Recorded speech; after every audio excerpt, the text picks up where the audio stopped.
All right. Well, thank you so much for the opportunity to present today, and thank you for the kind introduction. I just want to acknowledge that this work took place or takes place on the unceded and ancestral territories of the Syilx Okanagan Nation, and Kelowna is presently the city in which much of this research took place, including UBC Okanagan.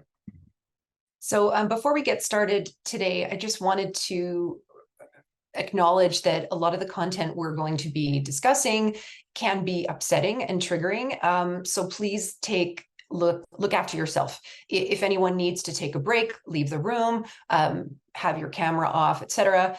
Feel free to do so. And of course, anytime after the presentation, I'm available if anyone wants to chat or debrief. So imagine waking up on your kitchen floor. Your head is pounding. The room is spinning. You struggle to sit up. Everything hurts. And you try to piece together what happened. It had been a pretty rough week. Your husband had been in a mood and finding fault with everything. So you sent the kids for a sleepover with grandma and grandpa. Figured, they'd have a blast and, decided maybe make a great meal, sit down with hubby, have a date night, and hope for some kind of reset.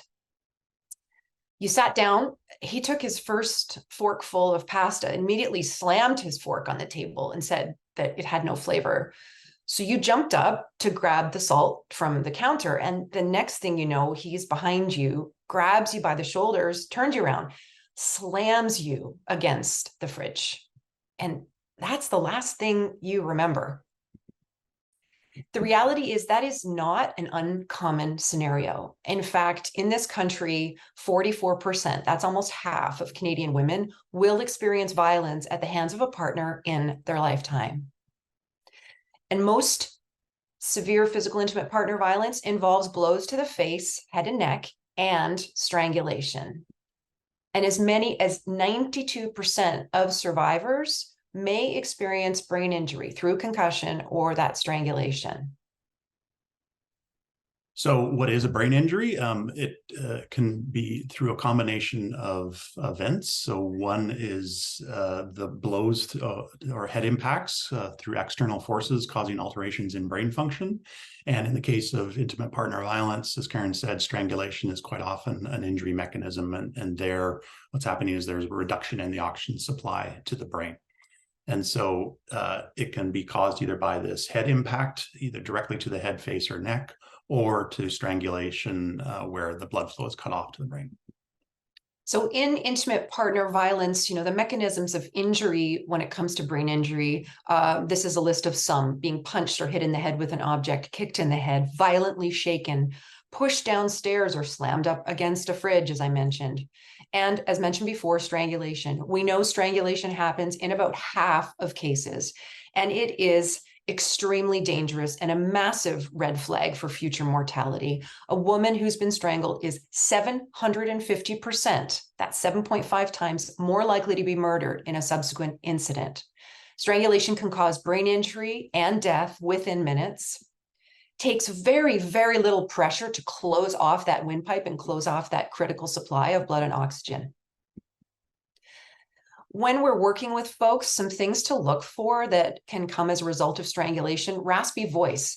Now, you might be meeting with a client for the first time, for instance, and notice that she's got a raspy voice. You can ask, hey, does your voice normally sound that way? And she might say to you, actually, no, it happened since he assaulted me last month.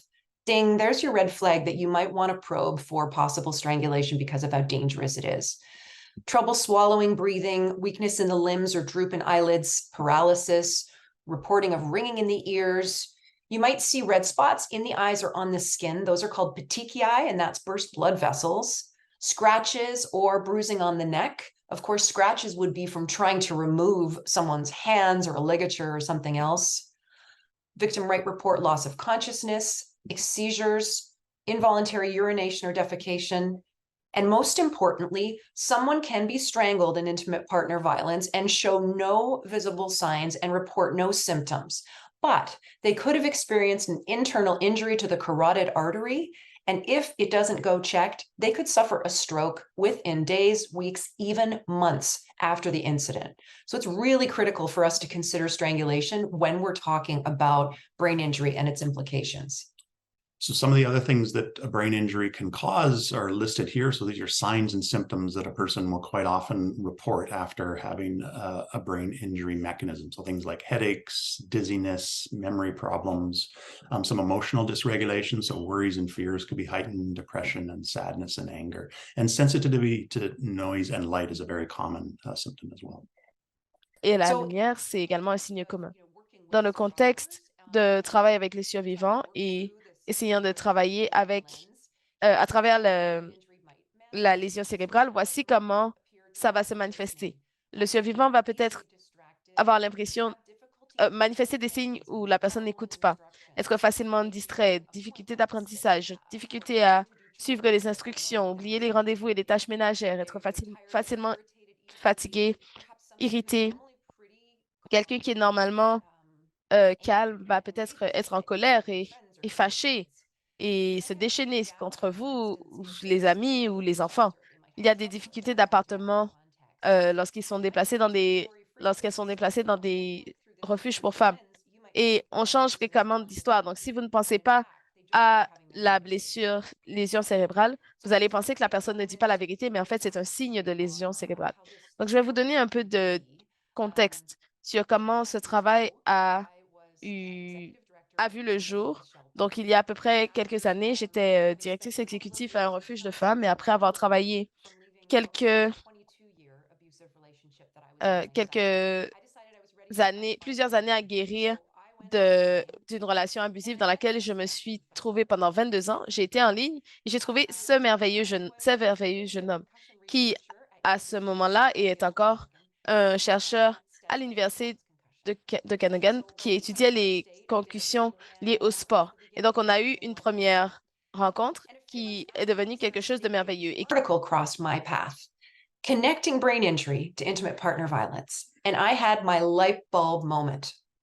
There I was running a shelter, training staff, going to conferences, interacting with and supporting survivors, a survivor myself, and the concept that women might be experiencing concussion or other brain injury through this violence had never come up. And I thought about those women at the shelter who seemed to be difficult or oppositional. Those women in our community who were on red lists at every shelter in town because they didn't follow the rules, they caused trouble, they were really super problematic and had major behavioral difficulties. I thought, what if some number of those women are actually suffering from a physical injury caused by their partner? And instead of us helping them, we're not recognizing it. We don't know what to do. So I very enthusiastically forwarded this article to my wonderful new boyfriend, concussion researcher, and said, what are you doing studying athletes? We need to study women. So that's what we did. And so we started SOAR, which was mentioned at the outset, stands for Supporting Survivors of Abuse and Brain Injury Through Research. It's community engaged, so it's very much a partnership between the lab at UBC Okanagan and Kelowna Women's Shelter, very multidisciplinary, so requiring input from a lot of different academic disciplines. We launched it in 2016, and now it recently became a nonprofit initiative. And it's got three main aims or goals. The first is to explore, which is really the scientific foundation. So that's to characterize the incidence and effects of brain injury from intimate partner violence. The second is to educate, to do things like this and create resources for the broad community so people have more knowledge and awareness of the intersection. And the third is to empower, to create better awareness of support services for survivors themselves. So we're going to spend a little bit of time talking about each of those phases. So for Explore, we've got two different components that we've looked at. The first is what's called the acute phase. So this is within 1 week of the incident. And this is a recent partnership with Embrace Clinic in the Lower Mainland of British Columbia, which is one of the only specialized clinics for survivors of intimate partner and sexualized violence. And what we did is we analyzed their intake records of their clients. to see if there was evidence of brain injury, either directly or indirectly through the narrative that they provided about the incident. And the staff at Embrace Clinic are all over the intersection of brain injury and intimate partner violence. They're very aware of it, and one of the reasons that we did this study was to get a sense of how often their clients were experiencing this. The second main phase of this component, the Explore component, is the chronic phase, which is where we recruited participants who made use of the services of the Kelowna Women's Shelter and other community organizations. And here we directly interacted with the participants. So we assessed them on a number of different measures of mental health, so PTSD, anxiety, depression, et cetera, and then did direct assessments of different aspects of brain function, which I'll talk a little bit about. So for the acute phase, this is the paper that came out earlier this year, where we did this retrospective chart review from clients at the Embrace Clinic. And the kind of bottom line of what we found is that there was clear evidence that strangulation was occurring in the clients, and that women who experienced strangulation were over 2 times more likely to report symptoms that were consistent with a brain injury. And that in 31% of the cases, brain injury symptoms were disclosed, despite the intake form and the process not directly asking about brain injury. So it really came up in the person's narrative about what their experience was.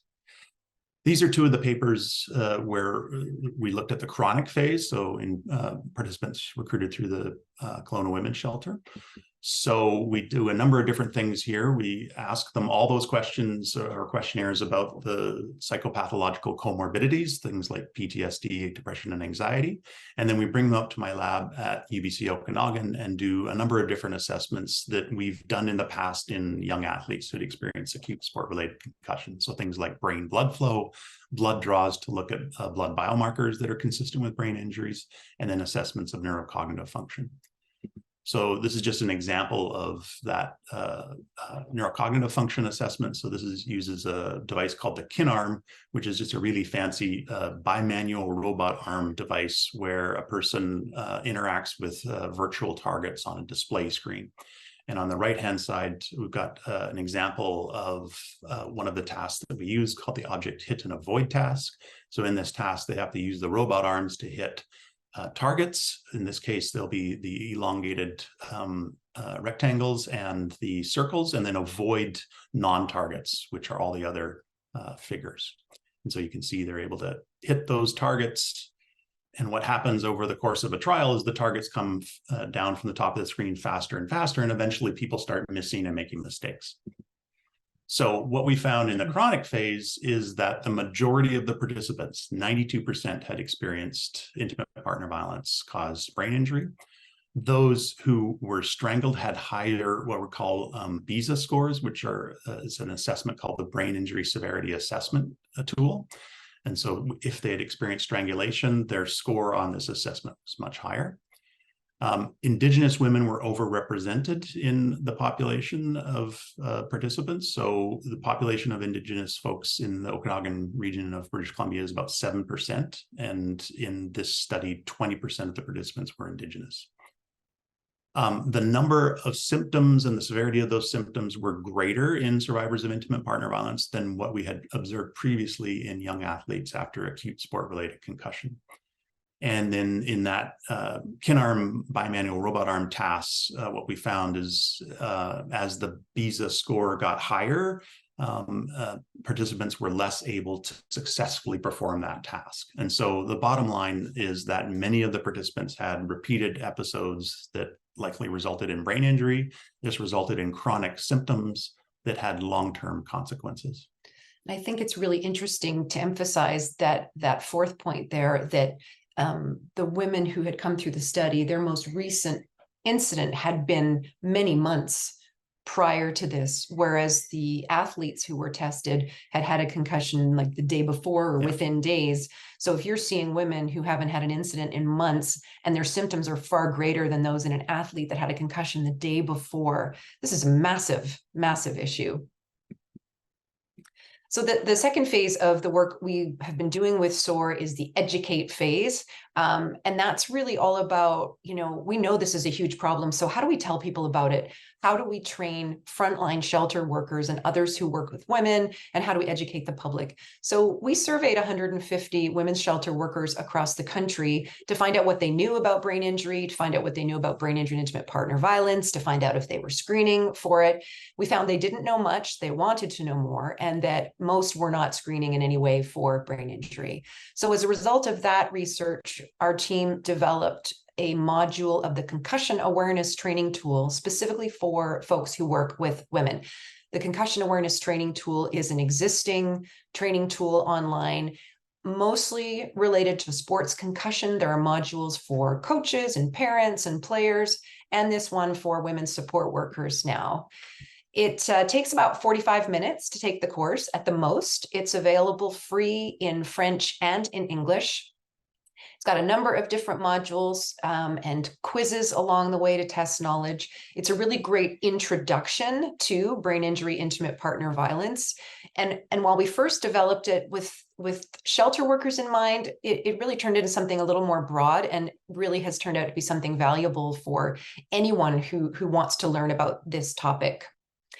One thing that's unique about the women's support worker module is that it includes the topic of strangulation, which has not ever been addressed because this is a concussion awareness training tool. And it also includes the real story of a real survivor who, for the purposes of this, we've called Jane. This is one portion where she spoke about her partner strangling her and hitting her head and going to the hospital to deal with it. So those are a couple of pieces that are unique to this module. And that's a paper that came out of evaluation of the module, and the evaluation of it showed that it has increased knowledge in shelter workers and changed how they support survivors, which was really gratifying to hear. So highly encourage anyone to take that course, share it with friends, coworkers. It's quick and easy, and it's free, and you get a certificate at the end, which, if this is part of the work you do, it's a nice thing to have on your file. We also, as part of our work with Educate, have developed a number of resources. We have a brochure specifically on brain injury, intimate partner violence, one for workers and one for survivors. And we have brochures specifically on strangulation. And then we have created an adapted version of a really basic screening tool called the HELPS tool.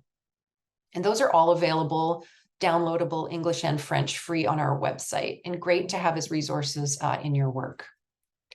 So in thinking about the work, if any of you are working directly with survivors, but even if you aren't officially working with survivors, you're working with survivors, because we know this happens to so many women. So these are things you can consider no matter what work you do every day when you're interacting with folks. Speaking slowly and clearly, that's one I have to think a lot about, because as you can see, I'm a fast talker. Taking breaks, especially if you have to do, say, an intake process with somebody. It can be long and it can be tiring. So make sure you include space for breaks. You want to ensure that the survivor is actually hearing and taking in what you're saying. And, you know, a lot of us, we don't want to admit if we've missed something or we're not getting something. So asking her to repeat information back is a great way to be sure that she is getting what you're communicating. Paul mentioned that there's that sensitivity to light. So it really helps to dim the lights or go to a space where it's not so bright and not so busy. Moving to a quiet location. Certainly when we're thinking of a context like a women's shelter, anyone out there who's ever worked in one or been in one knows they can be chaotic places, noisy, people running around, phone ringing, people at the door, cops showing up. So if you can do things like intake or interviews or any kind of counseling in quieter locations with dim, softer lighting, you're going to be helping probably most people who've experienced trauma, but also someone who's experienced brain injury. Forms. The last thing you want to do is hand a survivor a pile of forms on a clipboard and send her away to go fill them out. Or worse, give her 6 links to 6 websites where she has to fill out the forms. That's going to cause overwhelm and her brain's not going to be able to handle it. So be ready to work with somebody to fill out forms and minimize that computer use, because that can be difficult, especially after a recent brain injury. We know the brain needs to rest to heal. The thing they used to tell us back when I was a kid, you know, that you should just go and sleep and sleep and sleep and sleep. You do want to rest. You do need to rest and heal, but only so much. But you'll learn more about that if you take the concussion awareness training tool. Helping prioritize tasks and appointments. This is an easy thing to do. Again, if you are a direct service provider, you can get a collection of those small day timers and have those on hand so that when you're working with clients, you can put appointments in for them, help them ensure they know how, depending on how tech savvy they are, to put appointments in their phone or to set alarms on their phone so that they can remember things. And keep a supply of earplugs, sunglasses, hats at your office. If you can't move to a quieter or dimmer location, you've got those to provide for people. And the most important, of course, you want to center survivor agency and be trauma informed. So everything has to be about the choices she's making. If you have 6 forms to fill out, say to her, Susan, we have a bunch of forms to fill out. We've got 3 that are about this and 3 that are about this. How do you want to go about this? Which one do you want to do first? You can still accomplish your task as a frontline service provider while giving the survivor agency. When we're talking about strangulation and generally brain injury from intimate partner violence, no one expects frontline workers to be physicians, but there are things you can do that could contribute to someone's safety. You're doing one of them today by being here and educating yourself, educating others. My hope always after we give any kind of presentation or talk is that people get excited about what they've heard and they tell everyone else. I don't know if any of you out there are as old as we are, but there was that commercial back in the day for a shampoo where it started with a woman on the screen about how great the shampoo was. And she told 2 friends and suddenly there's 2 more people. And she told 2 friends and there's 2 more people. Ad nauseum, lots of faces on the screen like a Zoom call, and so on and so on. That's what we want to happen with this topic, because the more people know, the more people are brain injury informed and understand brain injury and strangulation through intimate partner violence, the safer we can help make other women. You can assess women, you can assess them by using the HELPS tool in a really conversational way to kind of guide a conversation about mechanisms for injury. Has your partner ever done anything that made it so you couldn't breathe? Has your partner ever done something where afterwards you saw stars? Those kinds of conversations can help you get to whether somebody might have possibly experienced brain injury that could then help you know if you should advocate and refer. So advocating is if you're working with a woman and her doctor will not consider that maybe she experienced a concussion, you can advocate on her behalf. We had one story where a survivor, after hearing about this from a frontline worker, took the concussion awareness training tool course and insisted her doctor take that course because her doctor was not paying enough attention to the signs and symptoms of brain injury that she reported.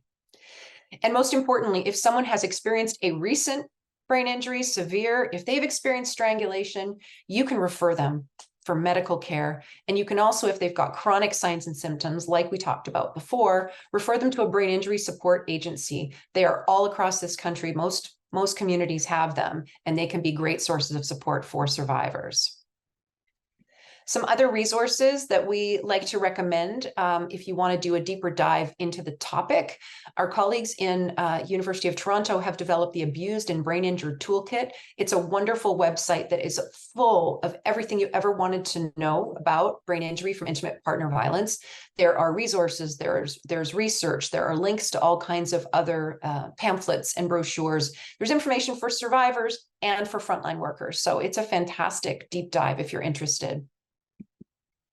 If you want to learn more about trauma-informed care, which is so critical in doing this work and supporting survivors of brain injury, intimate partner violence, the University of Western Ontario has developed some really great resources on this topic, and all of those are available free on their website. And if the topic of intimate partner violence on its own is one that interests you and you would like to learn more, this is an odd thing to say, but this is the best book we've ever read on this topic. It is written by Rachel Louise Snyder, who is an incredible author and professor in the United States. And this book really dives into the sort of psychosocial context of intimate partner violence. She interviews survivors and their families. She interviews perpetrators. She really goes deep into kind of the origins of intimate partner violence and the patriarchy and misogyny, but she also addresses brain injury. So it's a really fantastic book. So we'd just like to acknowledge all the funding that has made this possible. So we're fortunate to get a large grant from the Department of Women and Gender Equality a few years ago, and a number of other funding agencies. And of course, colleagues and trainees who do a lot of the work around this. So they are an essential part of all the amazing things that we've talked about today. Whoops. There. Now, we don't have a clock, so that could have been 10 minutes. That could have been 30 minutes. No idea. Oh, really? That was pretty quick. And but I think that leaves us with lots of time for questions, I hope, and I hope there are questions. So that's our contact info. We would love it if everyone who's on this call would follow our social media. We're very active on social media, and we use it to promote some of the research, not just the SOAR teams, but colleagues around the world. There aren't that many people doing this work, but the ones who are doing incredible work. So we love to share their research and promote talks and information, but also just general information and facts about intimate partner violence and brain injury. So please follow us on social media. And those are our email addresses if anyone wants to get in touch. Fantastic. Thank you so much. What a great presentation. I was really surprised to hear about the concussion rates of athletes versus survivors of intimate partner violence. What a great way to it's very relevant to a lot of people in terms of, you know, how do we see this as as big of a problem as it is. So great job. We do have some questions, and for the participants, feel free to leave a question in the Q&A section. So Kathy asks, can brains heal from these kinds of injuries? What a great question. Yes, is the easy answer. And, you know, it depends. Every person is different in terms of their response to a brain injury. Certainly there are things that can be done, and you know, we didn't get into the details in the presentation, but we have started a pilot neuro rehab intervention with survivors of intimate partner violence related brain injury. And preliminary results suggest that, you know, the intervention is effective in improving quality of life and resiliency and some aspects of neurocognitive function. And these are in folks who, you know, quite often are chronic in nature. So they've been dealing with kind of chronic symptoms and reduced quality of life as a result of that. So yes, it is possible, and it takes some effort and some work. That project is something we had in the presentation, but we were worried we had too many slides, so we took it out. So thank you for asking that question so that we could tell you a little about it. The key pieces of that rehabilitation are aerobic exercise, mindfulness meditation, and cognitive exercises, pretty intensive. And the participants are doing this. It's a part-time program, but it's intensive. It's 3 months, and they do it 4 mornings a week. And then we also have added, in order to support them as survivors of intimate partner violence, we've added clinical counseling and a dedicated client navigator who works with them and supports them if they're dealing with things to do with, say, family court or issues with custody of kids, housing, all those sorts of things. And also we've been adding a peer support group network every month where they get together and sort of build community and get to support each other and hear from guest speakers on topics like tips and tools on how to function when you've had a brain injury, and how, you know, memory tools and compensatory strategies and things like that. And we're getting really good feedback on that program. So the goal is, if the research shows, you know, it works, that we then tell government to fund it and everyone gets to do this program. That's my pie in the sky fantasy world. Who knows? How hard could that be? Just need to ask, right? Ask nicely. So Tanya adds a fantastic program and presentation. Is the research being continued in anywhere in Canada? And is your research or program the first of its kind? It's really exciting work. Yes, I mean, so certainly we're continuing with our program of research. You know, the partnership I mentioned with Embrace Clinic, that's definitely developing. One of the exciting things that we're working on there is looking at the blood biomarkers, so doing blood draws in those participants. And the appeal of that is that it's, we're looking at them very early on, within days, maybe a week of the incident. And then that more closely mirrors what what research has been done in terms of blood biomarkers in the acute sport-related concussion world.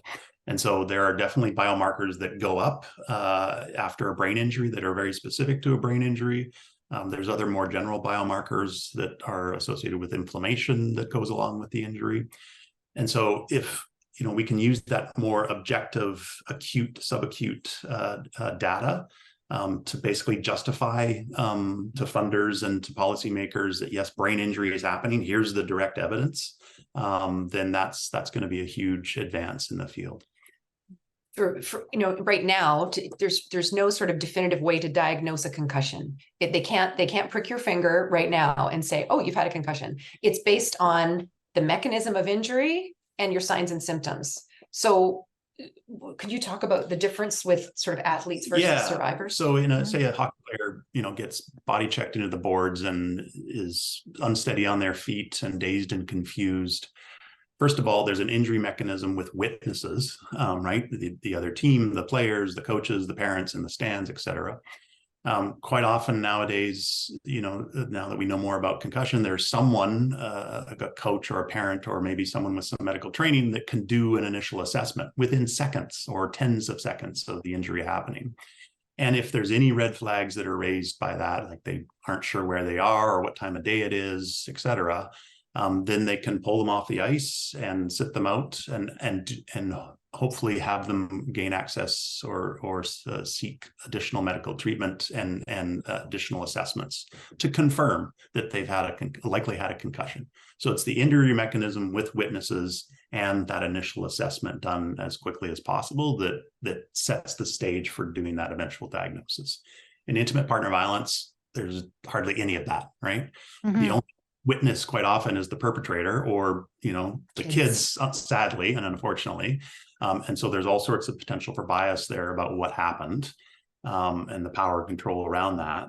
And then so then you're relying on the person themselves to basically self-report what happened and self-report their signs and symptoms.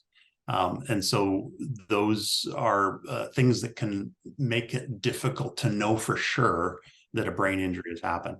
In addition, if it's a ongoing intimate partner violence relationship where there's been multiple episodes, then quite often that's associated with these comorbidities, things like PTSD, depression, and anxiety. And those quite often can look the same in terms of some of the questions we ask around signs and symptoms and just how the person is functioning in day-to-day life. And so it becomes really hard to disentangle how much of this is due to the one or more brain injuries, some of which may have happened a long time in the past, how much of it is due to some of these other things that come along with intimate partner violence.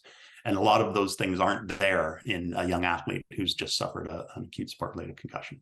And if you're in this relationship, this is your normal. So that, that instant of getting slammed up against the fridge and waking up on the floor and being dizzy and having a headache, it's not your first rodeo. And so you're not even necessarily going to consider, gee, I wonder if I have a concussion.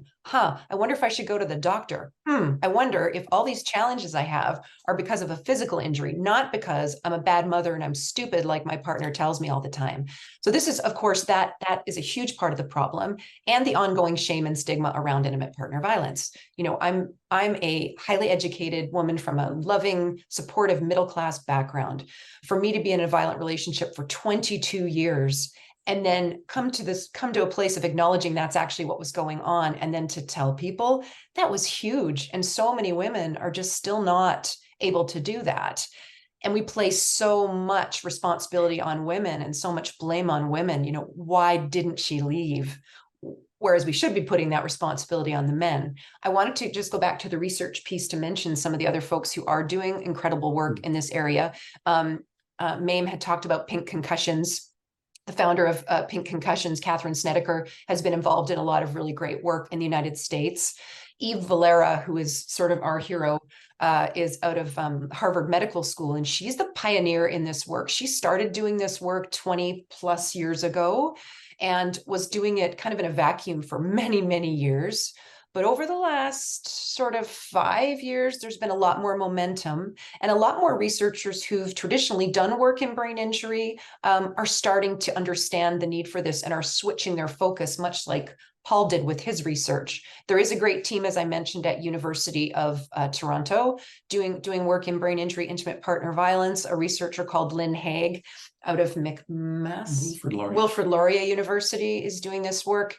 We've been working a lot with a doctor out of Winnipeg, Dr. Mike Ellis, who's a clinician who's, again, his history was mostly pediatric concussion, but now he's doing a lot of work with survivors of intimate partner violence and a lot in remote communities in Nunavut.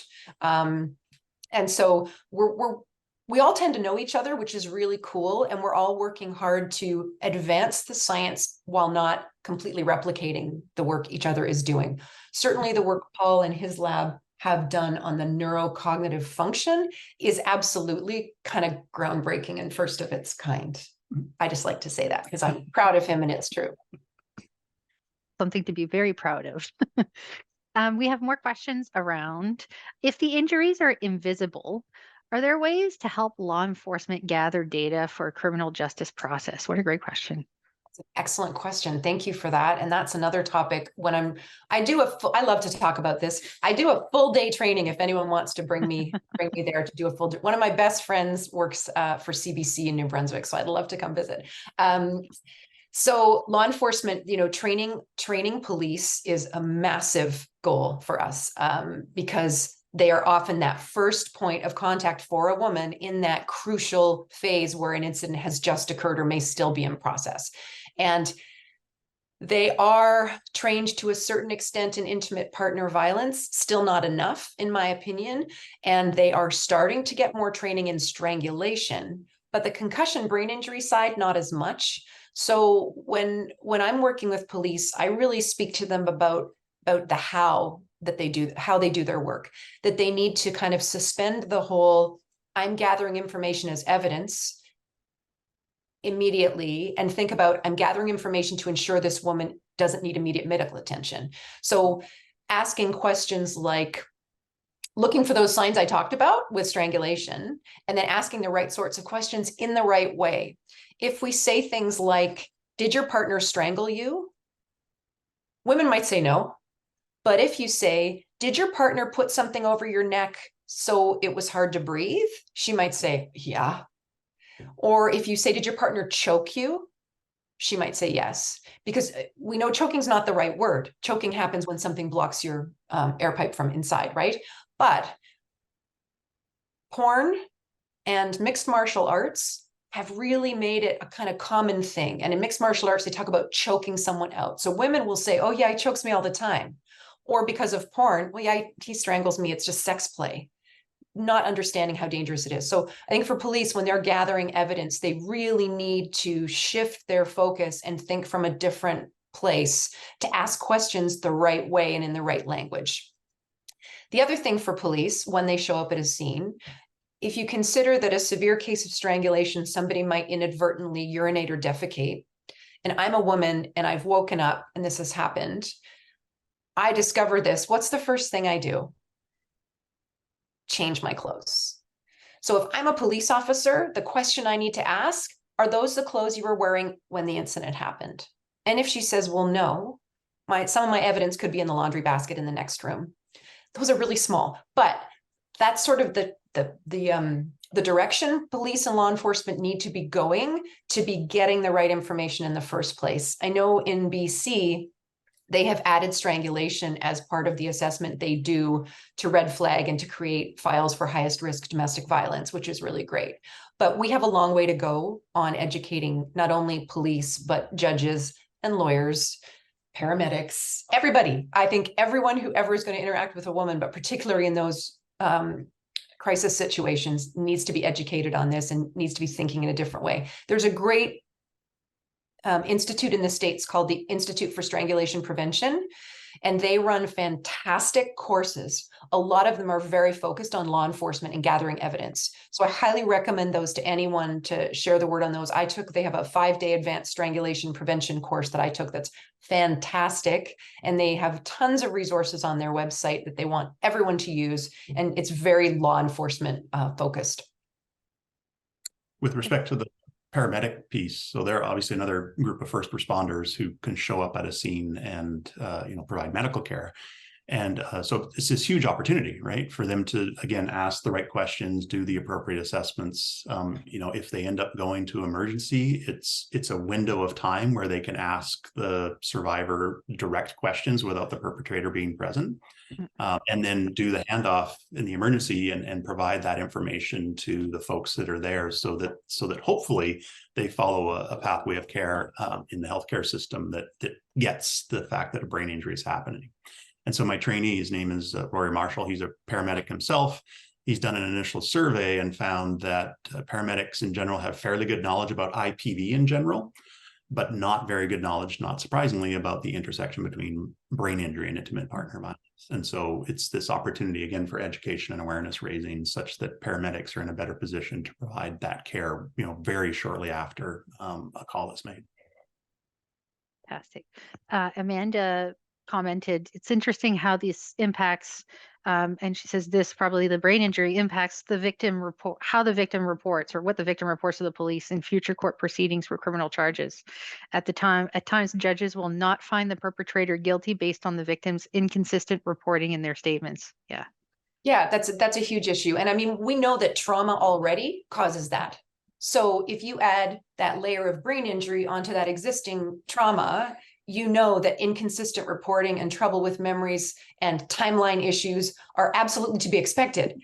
And anyone who's trained in trauma-informed practice knows that. But until we start training our judges in trauma-informed practice and strangulation and brain injury and intimate partner violence, we're not going to get there. But that's, again, for us, a goal is we've started some initial work in developing some training for lawyers, because one of Paul's grad students did a project on how, on the sort of other side of it, how a diagnosis of brain injury might affect a woman if she's in family court when it comes to access to or custody of children.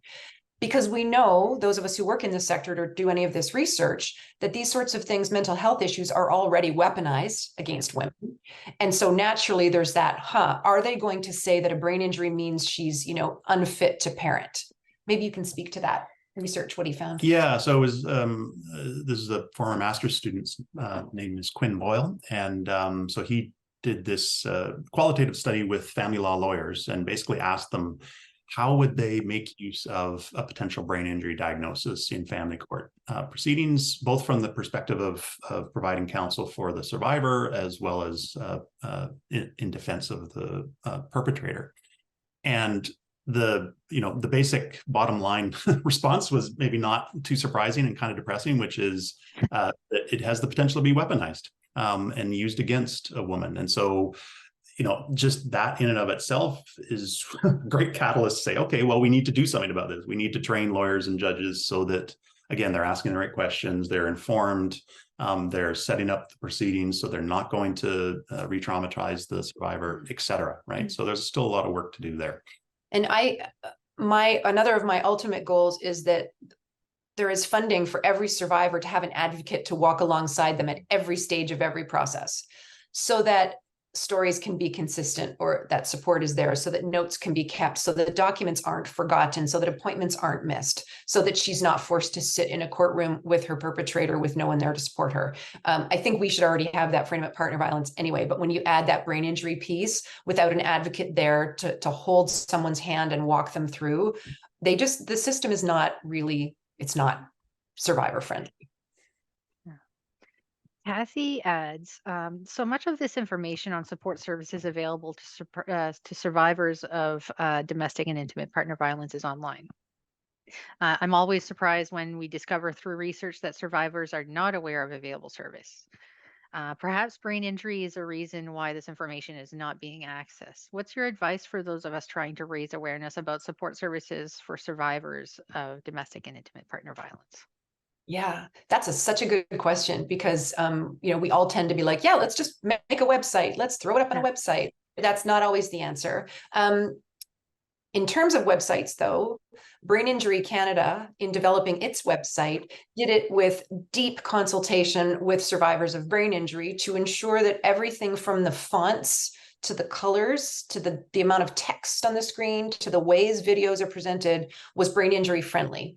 So I think that's a key piece when we're developing this sort of stuff. We have to do it through that brain injury lens. All of the brochures we've developed, we had a committee of lived experience survivors and a committee of those who work in shelters directly inform the design. And basic things like we had on the helps tool design, we had a little outline around each of the letters, and our survivors were like, we can't read that. So we changed the design. So that's kind of important. So yeah, I think talking to people and getting a sense of what works for them, if you know the information and know the various places it exists, and then you can tailor it to whoever you're speaking to. Like, maybe this woman, you're like, you know what, there's this great website. And she's like, I just can't. Here's the brochure I printed from the website. Just take it with you and give it a look. Or, hey, do you want us to read through it together? I think we have to be creative. And just find what is out there and come up with ways that are going to work for people, whether it's apps, whether it's blogs, whether it's podcasts, whether it's video, whether it's websites. But that's definitely a shortcoming. And we have to find ways to customize things that will work for individuals, which is tough. Because as Paul will say, if you've seen one concussion, you've seen one concussion. There's sort of stuff that's typical, but everybody's different in their trajectory, and it's tough. But thank you. That's a great question, Catherine.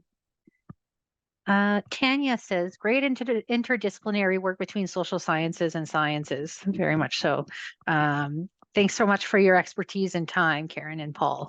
That's Thank you. Well, it's so funny. And this is part of why we tell the story about how we met, because it's a bit crazy when you think of it.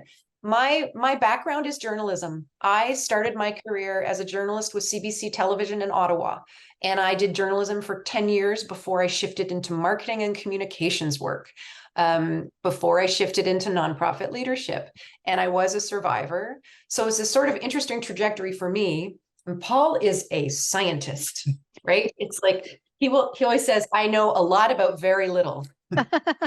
So the fact that the universe put us together and brought our various experiences and skills together kind of automatically made this wonderful foundation for something that can't help but be interdisciplinary. Because, Paul might never have thought beyond this, but I say, oh my gosh, but what about this? And what about this? And no, we have to be trauma informed, and let's talk about this.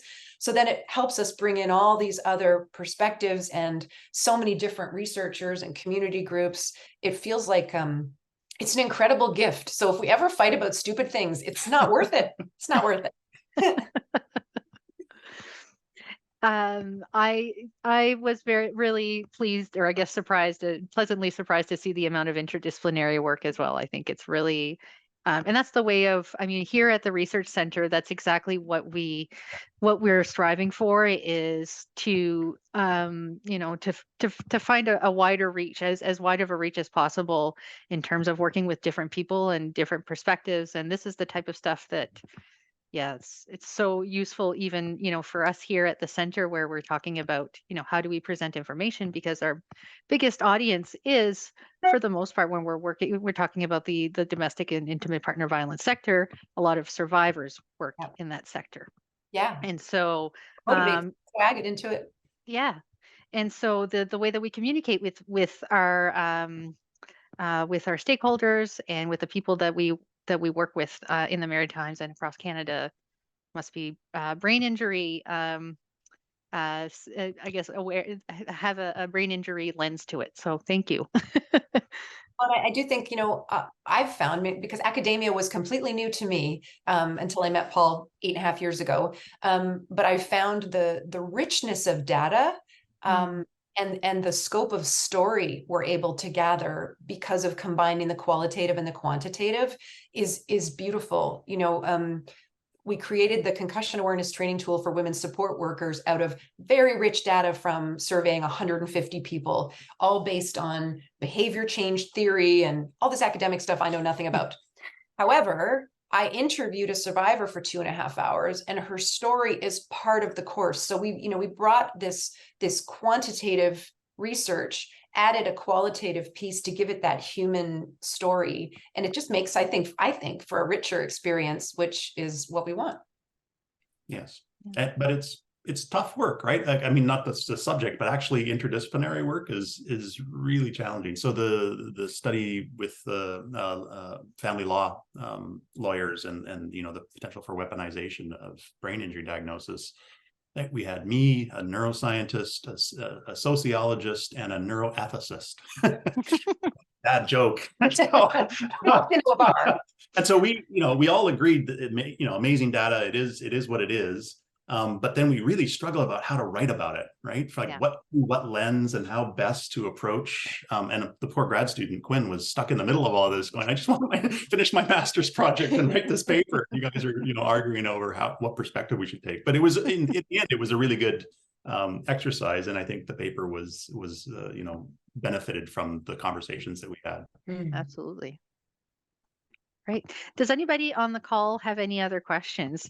For two presenters who were scared of not having or of going over time, you guys are right in the timeline. So I don't see any other questions in the Q&A. So I think it would be time to move over to our closing remarks. So thank you very much, Karen and Paul, and for joining us today and participating in the process of setting up this webinar. Thank you very much. So as we wrap up, I'd like to acknowledge that this year marks the MMFC's 30th anniversary in conducting community-based, action-oriented family violence research. And hosting events like this webinar series and managing a roster of research projects across the Maritimes and building community relationships to do all this work wouldn't be possible without the support of the Ferguson Foundation. So I would therefore like to invite Brigitte Meiker of the Ferguson Foundation to say a few words as closing remarks.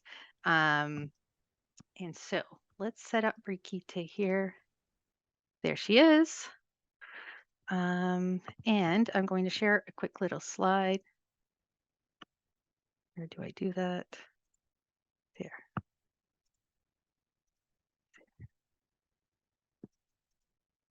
So Brigitte, the floor is yours.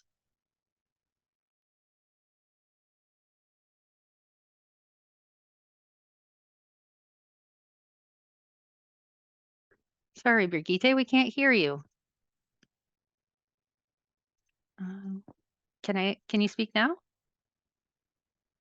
I still can't hear you.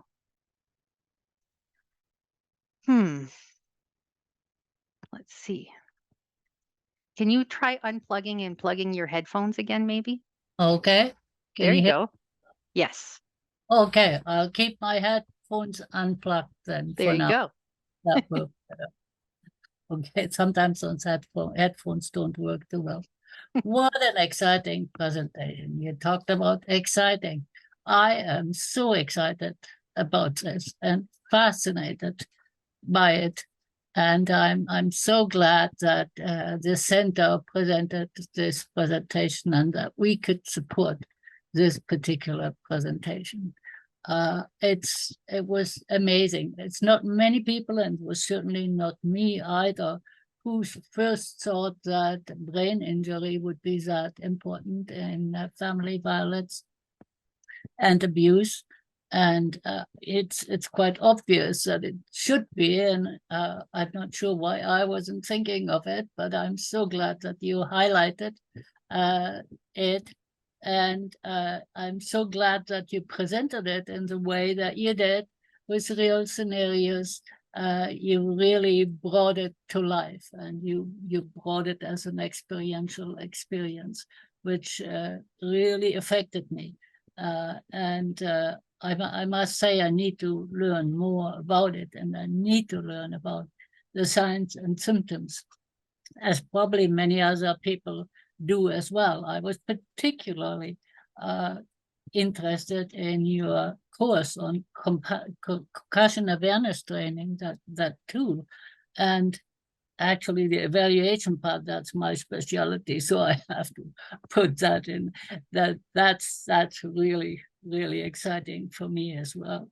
But the many, many tools that you presented and the behavioral aspects, which are quite often so common in centers, and not thought that they might be coming from brain injury. So I just like to say just a little bit about the foundation, and you definitely addressed our mission in terms of what we as a foundation try to accomplish in terms of elimination and in particular awareness and understanding of the complexity of family violence and the open dialogue that we need and how we need to communicate and how often and with what intensity we need to communicate this. It was very, very impressive. I would also like to say that there is a donate button right here, and you will get some more information on this later on, how you might donate to the foundation, and through the foundation, donate to the center and to the other agencies that support the elimination of family violence. And we're also a legacy foundation where you can donate in that way.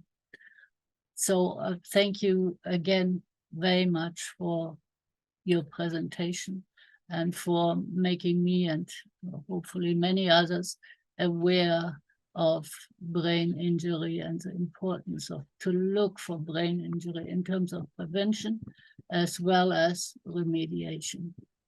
Thank you again. Thank you, Brigitte. And thank you, Karen and Paul again. Brigitte, I did put the link for the donate page for the Ferguson Foundation in the chat. So thank you very much, Brigitte, for your closing remarks. And I think it's 1:02 p.m., probably 9:00 a.m. for Karen and Paul, just ready to start your day. So thank you very much, everyone, and have a good week.